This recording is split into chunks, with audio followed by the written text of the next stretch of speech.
विकासशील इंसान पार्टी के संकल्प यात्रा के तहत गुरुवार को सलखुआ प्रखंड के पूर्वी कोसी तटबंध के भीतर दियारा क्षेत्र के कोसी उच्च विद्यालय के खेल मैदान में जनसभा का भव्य आयोजन किया गया। बता दें कि सहरसा जिले के सिमरी बख्तियारपुर अनुमंडल के सलखुआ प्रखंड के पूर्वी कोसी तटबंध के भीतर दियारा क्षेत्र के कोसी उच्च विद्यालय कबीरा धाप में गुरुवार को विकासशील इंसान पार्टी के संकल्प यात्रा के तहत एक जनसभा का भव्य आयोजन किया गया। आयोजित जनसभा में विकासशील इंसान पार्टी के प्रमुख मुकेश सहनी ने कहा कि जो मुझे सम्मान देगा हम उनके साथ हैं। आज निषाद परिवार को समुचित लाभ नहीं मिल पा रहा है, जिस कारण आरक्षण को लेकर संकल्प यात्रा किया जा रहा है। आइए सुनते हैं वीआईपी सुप्रीमो मुकेश सहनी की जुबान। वो आएंगे आपको वोट खरीदने के लिए, लेकिन इस बार हम भी ऐसी दवा बनाई है जैसे कोरोना काल में आप देखे होंगे देश के डॉक्टर ने एक दवा बनाया था, वैक्सीन बनाया था देश को लोगों को सुरक्षित करने के लिए। इस बार हम भी वो दवा बनाए हैं, ऐसा वैक्सीन बनाए हैं कि लगाइएगा यहाँ और कुर्सी हिलेगा दिल्ली में और उनकी गलतफहमी दूर हो जाएगा। जिनको लगता है कि हम निषाद का बेटा का वोट खरीद लेंगे उसकी गलतफहमी दूर हो जाएगा। वो वैक्सीन का क्या नाम है मालूम है? उस वैक्सीन का नाम है गंगा जल। जब आप संकल्प लीजिएगा और जब वीडियो बनेगा और मोदी जी के पास जाएगा तो देख लेंगे, मान लेंगे और सोचने लगेंगे जब निषाद का बेटा जागरूक हो चुका है, अपना वोट नहीं बेचेगा, वो वोट बुजुर्ग को देगा जो उनके बच्चे का भविष्य की बात करेगा। पब्लिक वाइब से राकेश कुमार की मंत्री बनना है और राहुल गांधी जी को प्रधानमंत्री बनना है और आपको ना हमको बनना है। हमें तो आरक्षण चाहिए, जो हमारा हक अधिकार देगा हम उनके साथ रहेंगे, जो हमारा हक अधिकार नहीं देगा हम उनके साथ नहीं रहेंगे। वो आएंगे आपको वोट खरीदने के लिए, लेकिन इस बार हम भी ऐसी दवा बनाई है जैसे कोरोना काल में आप देखे होंगे देश के डॉक्टर ने एक दवा बनाया था, वैक्सीन बनाया था देश को लोगों को सुरक्षित करने के लिए। इस बार हम भी वो दवा बनाए हैं, ऐसा वैक्सीन बनाए हैं कि लगाइएगा यहाँ और कुर्सी हिलेगा दिल्ली में और उनकी गलतफहमी दूर हो जाएगा। जिनको लगता है कि हम निषाद का बेटा का वोट खरीद लेंगे उसकी गलतफहमी दूर हो जाएगा। वो वैक्सीन का क्या नाम है मालूम है? उस वैक्सीन का नाम है गंगा जल।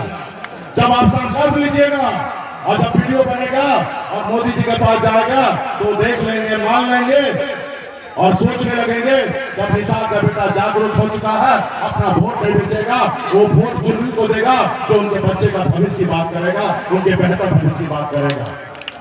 और जब वो देखेंगे, डरेंगे, घबराएंगे तो आपका आरक्षण लागू होगा। साथियों, आपका आरक्षण लागू होगा। तो क्या आप लोग लड़ाई लड़ने के लिए तैयार हैं? ये आवाज दिल्ली तक पहुंचेगा? क्या आप लड़ाई लड़ने के लिए तैयार हैं? बहुत सम्मानित गार्जियन, सभी को सना पल्ला मुकेश सहनी की ओर से नमस्कार, प्रणाम। साथियों, संकल्प यात्रा के माध्यम से आपके बीच में आए हैं।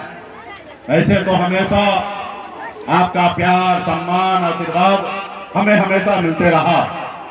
जब मैं पूरे बिहार को और देश को जब हम अपनी शक्ति का एहसास कराने का समय था 2019 में, जब हमने अकेले अपने दम पर गठबंधन को छोड़कर जब हमने सिमरी बख्तियारपुर में हमने जब लड़ाई लड़ा तो आप लोगों ने, तमाम हमारे लोग मजबूती से आपने साथ दिया कि आपने कह दिया पूरे बिहार को हम किसी दल के साथ नहीं हैं, हम सना पल्ला के साथ हैं।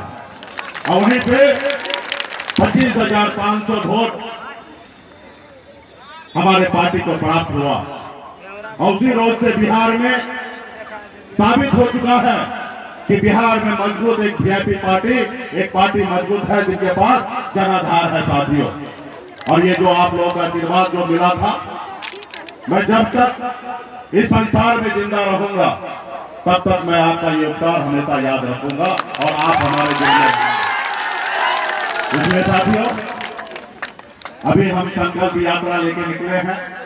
101 दिन यात्रा कंप्लीट किए थे घर घर संकल्प अभियान को हमने पूरा किया। अभी 14 जगह रैली है, जिसमें कल हमारा मोतिहारी शिवहर में हुआ और आज सहरसा और दरभंगा में है। कल हमारा रोहतास जिला में और झारखंड में होगा, परसों कैमूर जिला और उत्तर प्रदेश में होगा।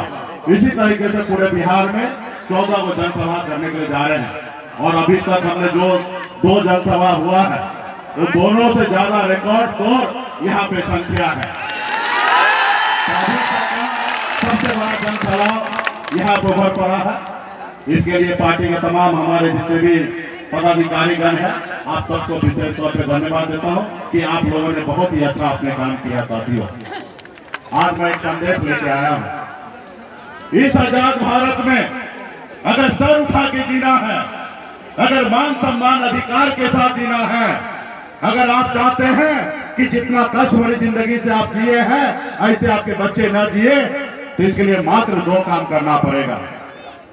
अगर आप चाहते हैं कि आपके बच्चे सर उठा के जिए, तो मात्र 2 काम करना है। 2 काम क्या? एक रोटी कम खाइए, लेकिन अपने बच्चे को पढ़ा लिखा के काबिल बनाइए। जब तक हमारा समाज शिक्षित नहीं होगा, तब तक समाज आगे कभी नहीं बढ़ सकता। साथियों, तब तक कभी आगे नहीं बढ़ेगा। और दूसरा, अपने अधिकार के लिए संघर्ष कीजिए, अपने अधिकार के लिए लड़ाई लड़िए। जब तक आप अपने अधिकार के लिए लड़ाई नहीं लड़िएगा, तब तक आपको अपना अधिकार नहीं मिलेगा। साथियों, तब तक आपको अपना अधिकार नहीं मिलेगा। इस देश को आजादी दिलाने के लिए भी 250 साल लगा और हमारे पूर्वज ने एक ही संकल्प के साथ लड़ाई लड़ा और 250 साल तक लड़ाई लड़ते रहा अंग्रेज से कि हमारा देश आजाद होगा और हमारे आने वाला पीढ़ी सर उठा के जिएगा। और देश आजाद हुआ, आज हम आजाद भारत में जी रहे हैं। इसलिए साथियों, आपको गरीबी से आजादी चाहिए तो बच्चे को पढ़ाइए लिखाइए और दूसरा अपने अधिकार के लिए लड़ाई लड़िए। जब देश आजाद हुआ तो बाबा साहब भीमराव अंबेडकर ने हमें एक संविधान बना के दिया। पहले आजादी से पहले ऐसा होता था कि राजा का बेटा राजा बनता था, रानी के कोख से बच्चा जन्म लेता था, वही राजा बनता था।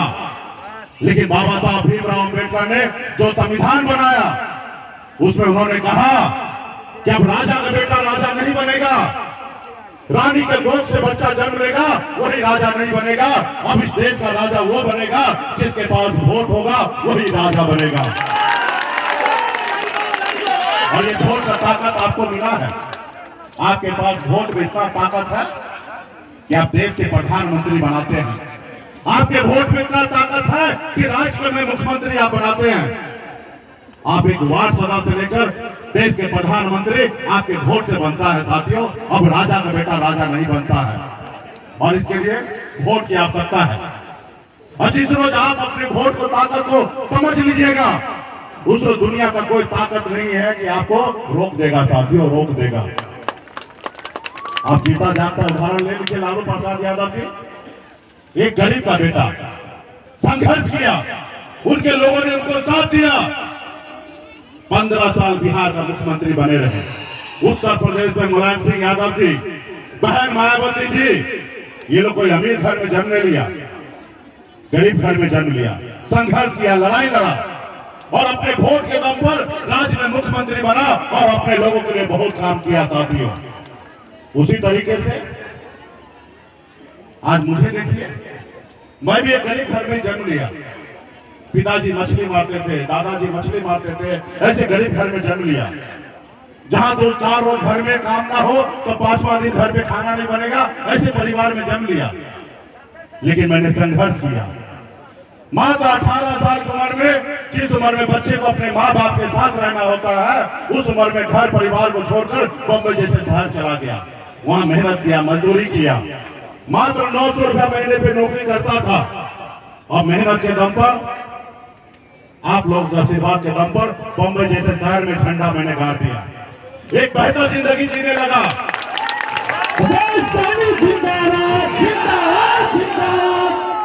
एक बेहतर जिंदगी जीने लगा। फिर मैंने देखा कि लोग कहां से कहां पहुंच गया। लोग चांद पे घर बनाने के लिए सोच रहा है, लेकिन आज भी धरती पर हमारे लोगों के लिए रहने के लिए घर नहीं है, उनके घर पे जाने के लिए रास्ते नहीं है। आज भी हमारे लोगों के बच्चा बीमार पड़ता है तो इलाज का अभाव में मर जाता है। फिर मैंने मुंबई के ऐशोआराम जिंदगी को छोड़कर बिहार में लड़ाई लड़ने लगा, संघर्ष करने लगा। आज मेरी लड़ाई है